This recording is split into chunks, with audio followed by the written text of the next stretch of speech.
Hello everyone, I am Shikha. Welcome back to my YouTube channel. So आज हम पढ़ने वाले हैं मॉलिक्यूलर बायोलॉजी। मॉलिक्यूलर बायोलॉजी में भी यूकैरियोटिक ट्रांसक्रिप्शन। इससे प्रीवियस वीडियो में हमने प्रोकैरियोटिक ट्रांसक्रिप्शन कंप्लीट किया। नाउ हम करते हैं अब eukaryotic transcription. Eukaryotic transcription prokaryotic transcription से कैसे डिफर करता है? यूकैरियोटिक ट्रांसक्रिप्शन, इससे प्रीवियस वीडियो में मैंने बताया था कि यूकैरियोटिक ट्रांसक्रिप्शन मोनोसिस्टोनिक ट्रांसक्रिप्शन होता है एंड प्रोकैरियोटिक ट्रांसक्रिप्शन पॉलीसिस्टोनिक ट्रांसक्रिप्शन होता है। इट मींस यूकैरियोटिक ट्रांसक्रिप्शन में एक टाइम पे एक यूनिट जो कि ट्रांसक्राइब होनी है उसमें एक ही जीन प्रेजेंट है। इट मीन्स जिस जीन की रिक्वायरमेंट है, जिस प्रोटीन की रिक्वायरमेंट है, वही जीन आएगा और वही जीन हमारा ट्रांसक्राइब हो जाएगा। एक ट्रांसक्रिप्शन यूनिट में सिंगल जीन प्रेजेंट है तो हमारा वो ट्रांसक्रिप्शन यूनिट क्या हुई? मोनोसिस्टोनिक ट्रांसक्रिप्शन यूनिट हुई। एंड प्रोकैरियोट्स में एक ट्रांसक्रिप्शन यूनिट में more than one gene present थे, इसलिए हमने उसको बोला पॉलीसिस्टोनिक ट्रांसक्रिप्शन है। सेकेंड डिफरेंस है, यूकैरियोट्स में हमारा more than one RNA polymerase use होते हैं एंड प्रोकैरियोट्स में हमारा only one RNA polymerase use होता है, बट यूकैरियोट्स में more than one RNA polymerase use होते हैं। डिफरेंट आरएनए के लिए डिफरेंट आरएनए पॉलीमरेज यूज होते हैं। कितने टाइप्स के आरएनए पॉलीमरेज यूज होते हैं यूकैरियोट्स में?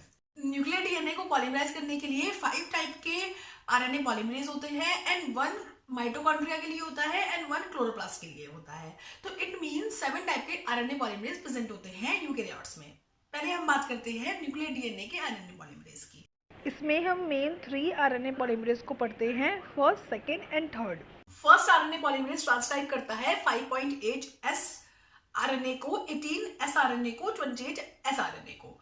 And second RNA polymerase transcribe करता है एमआरएनए को and third RNA polymerase transcribe करता है टीआरएनए को, 5s आरआरएनए को एंड U6 SNRNA को। सो इट मींस एमआरएनए बन रहा है सेकेंड आरएनए पॉलीमरेज से, टीआरएनए बन रहा है थर्ड आरएनए पॉलीमरेज से एंड आरआरएनए जो है, राइबोसोमल आरएनए जो है, वो बन रहा है फर्स्ट से एंड थर्ड से। कुछ सब यूनिट उसकी फर्स्ट से बन रही है एंड कुछ सब यूनिट उसकी थर्ड से बन रही है। अब जो यहाँ पे मेन है वो है हमारा second RNA polymerase, because second RNA polymerase जो है वो हमारा एमआरएनए के लिए है। उसको हम पढ़ते हैं कैसे वो एमआरएनए को बनाता है। सो उसमें हमारा 12 सब यूनिट होती हैं सेकेंड आरएनए पॉलीमरेज में। उसमें से हमारी 2 लार्जेस्ट सब यूनिट होती हैं हमारी, जो कि हमारी रिजेंबल करती हैं beta and beta dash, means catalytic unit जो होती है हमारी प्रोकैरियोट्स के आरएनए पॉलीमरेज में। एंड पॉलीमरेज सेकेंड में हमारा एक सीटीडी प्रेजेंट होता है जिसको कार्बोक्सी टर्मिनल डोमेन बोलते हैं। ये हमारा एक हेप्टाड रिपीट है। कौन से हेप्टाड्स होते हैं? टायरोसिन होता है, सीरीन होता है, प्रोलीन होता है, थ्रियोनिन, सीरीन, प्रोलीन, सीरीन। ये एक हेप्टाड अमीनो एसिड का सीक्वेंस है हमारा, जो हमारा रिपीट होता है कार्बोक्सी टर्मिनल डोमेन पे।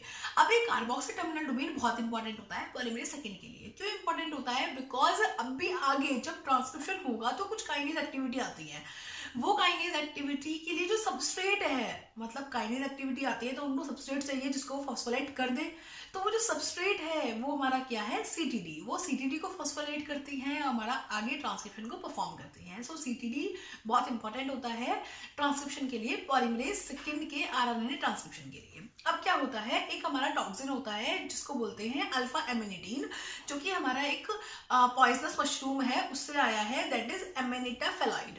उसको हम डेथ एंजल भी बोलते हैं, इस पॉइजन को डेथ एंजल बोलते हैं, डेथ कैप भी बोलते हैं, बिकॉज जब भी ये आता है हमारा, ये हमारा एलोंगेशन स्टेप को इंटरफेयर करता है। एलोंगेशन स्टेप को इंटरफेयर करने की वजह से ये हमारा ट्रांसक्रिप्शन को रोक देता है। ये हमारा किस किस के एलोंगेशन को इंटरप्ट करता है? जब ट्रांसक्रिप्शन हमारा आरएनए पॉलीमरेज सेकेंड से हो रहा होता है, जब ये सबसे ज्यादा एलोंगेशन स्टेप को इनहिबिट करता है, मींस एमआरएनए का ट्रांसक्रिप्शन को ये सबसे ज्यादा अफेक्ट करता है। देन जब ट्रांसक्रिप्शन आरएनए पॉलीमरेज थर्ड से हो रहा होता है, जब ये थोड़ा कम रेजिस्टेंट कॉज करता है, जब ये थोड़ा कम इनहिबिट करता है ट्रांसक्रिप्शन को, जब ये आरएनए पॉलीमरेज फर्स्ट के थ्रू ट्रांसक्रिप्शन हो रहा होता है तो वो बहुत कम इनहिबिट करता है transcription by the interference of elongation step.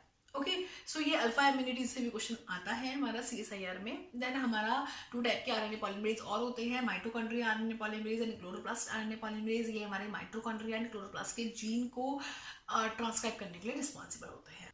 Next आता है हमारा प्रमोटर रीजन। प्रोकैरियोट्स में भी हमने प्रमोटर रीजन को पढ़ा था। प्रमोटर रीजन वो रीजन होता है जहाँ पे हमारा आरएनए पॉलीमरेज आके बाइंड होता है हमारा। सो हमें यहाँ पे प्रमोटर रीजन को पढ़ना है। जो हमारा प्रोकैरियोट्स में प्रमोटर रीजन है -10 बॉक्स एंड -35 बॉक्स। पर यहाँ पे कुछ डिफरेंसेस होते हैं यूकैरियोट्स में एंड प्रोकैरियोट्स में। प्रोकैरियोट्स में क्या होता है, हमारा आरएनए पॉलीमरेज आता है, आरएनए पॉलीमरेज रिकॉग्नाइज करता है किसको, प्रमोटर रीजन को, एंड देन ट्रांसक्रिप्शन को स्टार्ट कर देता है। बट यूकैरियोट्स में क्या होता है, यूकैरियोट्स में डायरेक्ट आरएनए पॉलीमरेज कभी आके बाइंड नहीं होता प्रमोटर रीजन पे। प्रमोटर रीजन को रिकॉग्नाइज करने का काम होता है ट्रांसक्रिप्शन फैक्टर्स का। ट्रांसक्रिप्शन फैक्टर्स आते हैं, ट्रांसक्रिप्शन फैक्टर बाइंड होते हैं प्रमोटर रीजन पे, प्रमोटर को रिकॉग्नाइज करते हैं, और जहां पे ट्रांसक्रिप्शन फैक्टर बाइंड होते हैं वहां पे हमारा क्या बाइंड होता है, वहां पे हमारा आरएनए पॉलीमरेज आके बाइंड होता है। सो ये आरएनए पॉलीमरेज को एक साइट प्रोवाइड कर रहे हैं, एक बेस प्रोवाइड कर रहे हैं कि आरएनए पॉलीमरेज को कहाँ के बाइंड होना है। प्रमोटर रीजन में बाइंड होना है, उससे पहले प्रमोटर रीजन पे ट्रांसक्रिप्शन फैक्टर आके बाइंड हो जाते हैं, जिससे कि जो आरएनए पॉलीमरेज है उसको रिकॉग्नाइज नहीं करना पड़ता, वो डायरेक्ट ट्रांसक्रिप्शन फैक्टर पे आके बाइंड हो जाता है। अब देखते हैं प्रमोटर रीजन कौन कौन से होते हैं आरएनए पॉलीमरेज फर्स्ट के केस में, आरएनए पॉलीमरेज सेकंड के केस में, आरएनए पॉलीमरेज थर्ड के केस में। प्रमोटर रीजन में दो टाइप्स के होते हैं हमारे, कोर प्रमोटर होते हैं, रेगुलेटरी प्रमोटर होते हैं हमारे। कोर प्रमोटर जो होते हैं वहां पे आरएनए पॉलीमरेज आके बाइंड होता है, रेगुलेटरी प्रमोटर जो होते हैं वहां पे रेगुलेटरी सबयूनिट आके बाइंड होती है और हमारे ट्रांसक्रिप्शन को रेगुलेट करती है। अब आप बोलेंगे कि रेगुलेशन जैसा कुछ प्रोकैरियोट्स में क्यों नहीं कराया था, प्रोकैरियोट्स में तो कहीं भी रेगुलेशन की बात नहीं आई, प्रोकैरियोट्स में तो सिर्फ ट्रांसक्रिप्शन हो गया, कोई भी रेगुलेशन, कोई भी ऐसा स्टेप नहीं आया। क्यों नहीं आया, बिकॉज प्रोकैरियोट्स में जो ट्रांसक्रिप्शन हो रहा है उसकी जो एफिशिएंसी है, उसमें जो आरएनए पॉलीमरेज है उसकी जो एफिशिएंसी है वो हाई है। एफिशिएंसी हाई होने का मतलब, एफिशिएंसी का मीन्स होता है कि कितने इनिशिएशन स्टार्ट हो रहे हैं आरएनए पॉलीमरेज से इन 1 सेकेंड, कितने इनिशिएशन स्टार्ट हो रहे हैं आरएनए पॉलीमरेज से 1 सेकेंड में, और वो भी अच्छे इनिशिएशन, ना कि एबॉर्टिव इनिशिएशन। एबॉर्टिव इनिशिएशन को काउंट नहीं किया जाएगा। कितने फुल इनिशिएशन, सही इनिशिएशन स्टार्ट हो रहे हैं, कहाँ से, स्टार्ट साइड से आरएनए पॉलीमरेज कितने इनिशिएशन को स्टार्ट कर रहा है हमारा इन 1 सेकेंड। अब प्रोकैरियोट्स में जो एफिशिएंसी होती है वो हाई होती है, बट यूकैरियोट्स में एफिशिएंसी हाई नहीं होती। यूकैरियोट्स में जो आरएनए पॉलीमरेज की एफिशिएंसी होती है वो लो होती है, तो उस एफिशिएंसी को हाई करने के लिए कुछ रेगुलेटरी सबयूनिट यूज होती हैं। रेगुलेटरी सबयूनिट प्रमोट करती हैं और साइलेंस करती हैं, वो डिपेंड करता है कि वो रेगुलेटरी सबयूनिट क्या है। तो रेगुलेटरी सबयूनिट प्रमोट करती हैं हमारे आरएनए पॉलीमरेज को, रेगुलेटरी सबयूनिट प्रमोट करती हैं ट्रांसक्रिप्शन को। दैट्स वाई हमारा रेगुलेटरी एलिमेंट जो आते हैं वो मोस्टली हमारे यूकैरियोटिक ट्रांसक्रिप्शन में आते हैं, प्रोकैरियोटिक ट्रांसक्रिप्शन में नहीं आते।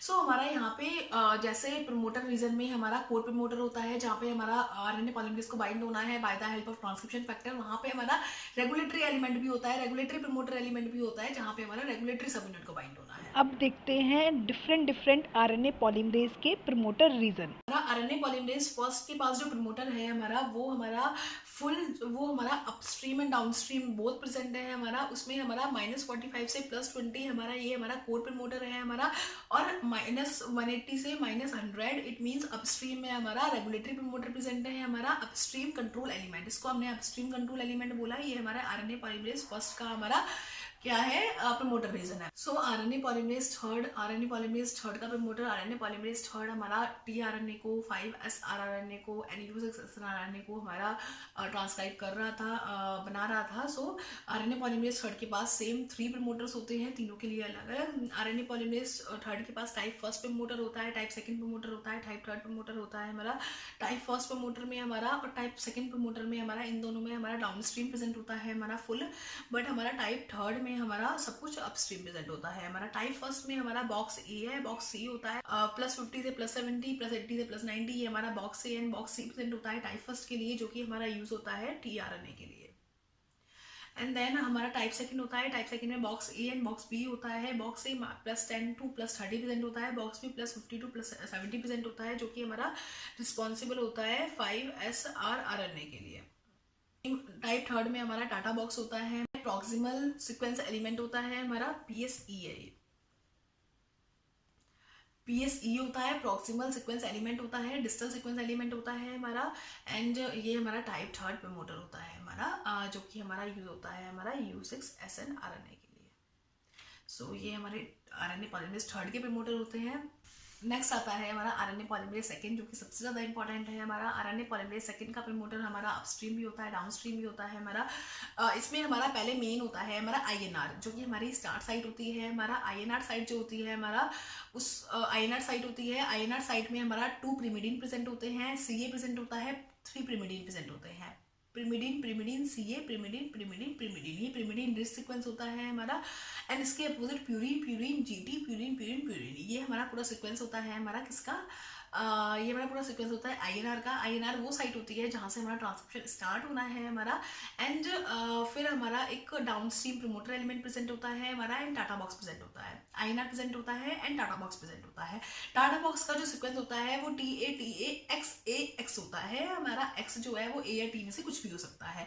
अब क्या होता है, ये आईएनआर और टाटा सीक्वेंस जो है हमारा, ये दोनों बहुत ज़्यादा इंपॉर्टेंट होते हैं यूकेरियोटिक के ट्रांसक्रिप्शन के लिए, आरएनए पॉलीमरेज सेकंड जो ट्रांसक्रिप्शन कंडक्ट करेगा उसके लिए। सो ये दोनों सीक्वेंस इफ नहीं होंगे या इनमें से एक भी सीक्वेंस नहीं होगा हमारा तो हमारा उन जीन्स को नल जीन बोलते हैं और उनका ट्रांसक्रिप्शन नहीं हो पाता। उनको बोलते हैं नल जीन और उनका ट्रांसक्रिप्शन नहीं हो पाता। ओके, अब हमारे दो रेगुलेटरी एलिमेंट भी प्रेजेंट होते हैं इसमें, कैट एंड जीसी बॉक्स, जो कि हमारे अपस्ट्रीम प्रेजेंट होते हैं। कैट एंड जीसी बॉक्स इसमें रेगुलेटरी एलिमेंट की तरह काम करते हैं। इनसे sp1, NF-Y ये सब आके बाइंड होते हैं हमारा और रेगुलेशन करते हैं। रेगुलेशन की जरूरत क्यों है, बिकॉज ट्रांसक्रिप्शन इतना एफिशिएंट नहीं है जितना प्रोकैरियोट्स में था। अब क्या होता है, बताया था अभी अभी कि जो प्रमोटर है उस पर ट्रांसक्रिप्शन फैक्टर आके बाइंड होंगे। उन ट्रांसक्रिप्शन फैक्टर को रिकॉग्नाइज करेगा आरएनए पॉलीमरेज और फिर आरएनए पॉलीमरेज आके बाइंड होगा।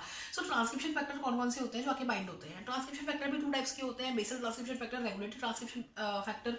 ऑब्वियसली आप समझ गए होंगे कि ट्रांसक्रिप्शन फैक्टर इफ बेसल है तो हमारा वो कहाँ के बाइंड होगा, वो आके बाइंड होगा हमारा कोर प्रमोटर पर। और यदि रेगुलेटरी ट्रांसक्रिप्शन फैक्टर है तो वो रेगुलेशन प्रमोटर पर आके बाइंड होगा, रेगुलेटरी प्रमोटर एलिमेंट पर आके बाइंड होगा।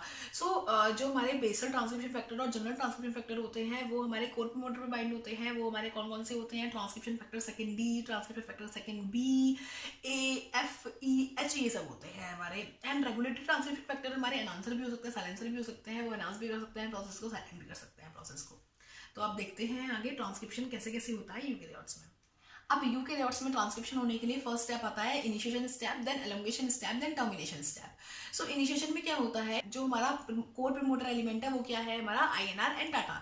सो आईएनआर एंड टाटा पे हमारे क्या आगे बाइंड होंगे, जो हमारे कोर ट्रांसक्रिप्शन फैक्टर है, बेसल ट्रांसक्रिप्शन फैक्टर है, जनरल ट्रांसक्रिप्शन फैक्टर है, वो आगे बाइंड होंगे। ओके, तो हमारा सबसे पहले क्या होता है, हमारा सबसे पहले ट्रांसक्रिप्शन फैक्टर सेकंड डी आके बाइंड होता है। ये जो अराउंड एरिया लेते हैं वो इतना एरिया लेते हैं, टाटा सीक्वेंस को भी कवर करते हैं, आईएनआर सीक्वेंस को भी कवर करते हैं। सो पहले ट्रांसक्रिप्शन फैक्टर सेकंड डी आके बाइंड होता है हमारा, transcription factor second D. Transcription factor second D में हमारा टाटा बाइंडिंग प्रोटीन प्रेजेंट है, TATA binding protein associated factor present है हमारा। It means TF second D में हमारा टाटा बाइंडिंग प्रोटीन प्रेजेंट है हमारा और TATA binding protein associated factor present है हमारा। ये हमारा TBP एंड TAF प्रेजेंट है। टाटा बाइंडिंग प्रोटीन TBP एक यूनिवर्सल ट्रांसक्रिप्शन फैक्टर है। ये हमारा आरएनए पॉलीमरेज फर्स्ट ट्रांसक्रिप्शन करता है जब भी बाइंड होती है, आरएनए पॉलीमरेज थर्ड ट्रांसक्रिप्शन करता है जब भी बाइंड होती है। तो TF सेकंड ही क्या है, टाटा बाइंडिंग प्रोटीन है, TATA binding protein associated factor है, जो कि हमारे बाइंड होते हैं हमारे प्रमोटर रीजन पर। जब भी ये बाइंड होते हैं तो ये इसलिए बाइंड होते हैं क्योंकि ये TF सेकंड बी के लिए प्लेटफॉर्म क्रिएट कर रहे हैं। TF सेकंड डी क्या कर रहे हैं, TF सेकंड बी के लिए प्लेटफॉर्म क्रिएट कर रहे हैं, जिससे कि ये आ जाए इसके लिए प्लेटफॉर्म क्रिएट कर रहे हैं। ये हमारा माइनर ग्रुप पे आके बाइंड होता है जो ट्रांसक्रिप्शन फैक्टर सेकंड डी है, और इसकी वजह से डीएनए जो है हमारा वो 80 डिग्री बेंड हो जाता है।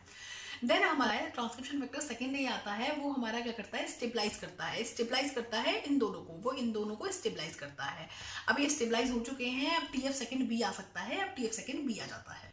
TF सेकंड बी क्या करता है, TF second B site create करता है जहां पे हमारा आरएनए पॉलीमरेज सेकंड आके बाइंड हो जाए। TF सेकंड बी ने हमारा आरएनए पॉलीमरेज सेकंड के लिए साइट क्रिएट कर दी। आरएनए पॉलीमरेज सेकंड जो है वो हमारा ऑलवेज TF सेकंड F के साथ आता है, ये इस साथ एसोसिएट होके हमारा, it means TF second F जो है वो रिक्रूटमेंट करा रहा है आरएनए पॉलीमरेज सेकंड की हमारी साइट पे, TF सेकंड बी ने जो क्रिएट करी है। इस पोर्शन को जब हमारे ये सब आके बाइंड हो जाते हैं, आरएनए पॉलीमरेज सेकंड आके बाइंड हो जाता है, इस पोर्शन को बोलते हैं प्री इनिशिएशन कॉम्प्लेक्स। इसको बोलते हैं प्री इनिशिएशन कॉम्प्लेक्स, इस पोर्शन को बोलते हैं प्री इनिशिएशन कॉम्प्लेक्स। तो इसके रिगार्डिंग भी क्वेश्चन आया हुआ है कि प्री इनिशिएशन कॉम्प्लेक्स कब बनता है, तो जब TF second F RNA polymerase को ले आता है, जब हमारा प्री इनिशिएशन कॉम्प्लेक्स बन जाता है। अब आता है TF सेकंड E आता है। अब ये प्री इनिशिएशन कॉम्प्लेक्स बना है, इसको इनिशिएट कराना है, तो उसके लिए TF सेकंड E आता है। TF सेकंड E के दो फंक्शन होते हैं, ये बहुत इंपॉर्टेंट होता है। एक तो ये H के लिए साइट क्रिएट करता है, जहाँ पे H आएगा उसके लिए साइट क्रिएट करता है। फर्स्ट फंक्शन तो ये हो गया। सेकेंड फंक्शन होता है इसका कि ये H की एक्टिविटी को मॉड्यूलेट करता है। अब ये जो H है हमारा, ये हमारा काइनेज है, ये हमारा काइनेज है हमारा, तो ये H की एक्टिविटी को मॉड्यूलेट करता है जिससे कि उसकी काइनेज एक्टिविटी एक्टिवेट हो जाए। तो क्या होता है, TF सेकंड E आके बाइंड हुआ, TF सेकंड H आके बाइंड हुआ। अब TF सेकंड E ने हमारी H की एक्टिविटी को मॉड्यूलेट किया जिसकी वजह से H मॉड्यूलेट हो गया और H के अंदर काइनेज एक्टिविटी एक्टिवेट हो गई। अब ये जो काइनेज है ये किसको करेगा, स्टार्टिंग में हमने बताया था कि कार्बोक्सिल टर्मिनल डोमेन प्रेजेंट होता है RNA polymerase second. Carboxyl terminal domain को ये फॉस्फोराइलेट कर देगा, उसको काइनेज कर देगा, उसमें फॉस्फेट ऐड कर देगा। अब क्या होता है, कुछ हमारे अपस्ट्रीम एलिमेंट्स हैं, अपस्ट्रीम रेगुलेटरी एलिमेंट्स हैं, क्योंकि रेगुलेटरी एलिमेंट्स का बहुत जरूरी रोल है हमारा किसमें, ट्रांसक्रिप्शन में, यूकेरियोट्स के। सो अब रेगुलेटरी एलिमेंट्स जो है हमारे, वो हमारे अपस्ट्रीम, पहले ये हमारा रीजन ऐसे था, अपस्ट्रीम बाइंड होंगे, अपस्ट्रीम बाइंड होने के बाद ये मॉड्यूलेट कर देंगे जिसकी वजह से ये टच करेंगे जनरल ट्रांसक्रिप्शन फैक्टर को, हमारा डीएनए को बैंड कर देंगे जिसकी वजह से ये जनरल ट्रांसक्रिप्शन फैक्टर को टच करेंगे और हमारा ट्रांसक्रिप्शन इनिशिएट करेंगे। ऐसे हमारा ट्रांसक्रिप्शन इनिशिएट हो जाता है हमारा, एंड देन एलोंगेशन स्टेप आता है। एलोंगेशन स्टेप जो होता है वो सेम है हमारा जैसे हमारा यूकेरियोट्स में होता है। हमारा 3' न्यूक्लियोफिलिक अटैक होता है, हमारा सुपरकॉनिक रिमूव होती है और हमारा कंटिन्यूसली हमारा ट्रांसक्रिप्शन चलता रहता है।